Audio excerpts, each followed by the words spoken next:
మణిపూర్లో రాష్ట్రపతి పాలన అమల్లోకి వచ్చింది. ఈ మేరకు గురువారం సాయంత్రం కేంద్ర ప్రభుత్వం ఉత్తర్వులు జారీ చేసింది.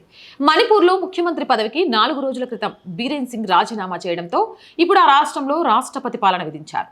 రాజ్యాంగ నిబంధనల ప్రకారం మణిపూర్లో రాష్ట్ర ప్రభుత్వం పాలనను కొనసాగించే పరిస్థితులు ప్రస్తుతం లేవు అనేది నా అభిప్రాయం. అందుకే రాజ్యాంగంలోని ఆర్టికల్ 356 ప్రకారం మణిపూర్లో రాష్ట్రపతి పాలన విధిస్తున్నాను.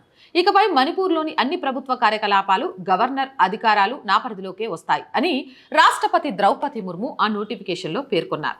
2023 మేలో 2 జాతుల మధ్య ఘర్షణ చోటు చేసుకుంది. ఈ ఘర్షణలో దాదాపు 250 మందికి పైగా ప్రాణాలు కోల్పోయారు.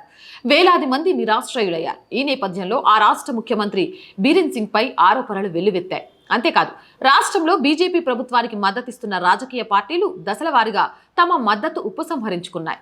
అది కాక ముఖ్యమంత్రి పదవికి రాజీనామా చేయాలంటూ ప్రతిపక్ష పార్టీలతో పాటు సొంత పార్టీ బీజేపీలోని ఎమ్మెల్యేలు సైతం బీరేన్ సింగ్ పై ఒత్తిడి తీసుకొచ్చారు. ఇక ఫిబ్రవరి 10వ తేదీన అసెంబ్లీలో సీఎం బీరేన్ సింగ్ పై అవిశ్వాస తీర్మానం పెడతామంటూ కాంగ్రెస్ పార్టీ ప్రకటించింది. ఈ నేపథ్యంలో ఫిబ్రవరి 9వ తేదీ ఉదయం న్యూఢిల్లీలో కేంద్ర హోంమంత్రి అమిత్ షా, బీజేపీ అధ్యక్షుడు జేపీ నడ్డాలతో సీఎం బీరేన్ సింగ్ సమావేశమయ్యారు.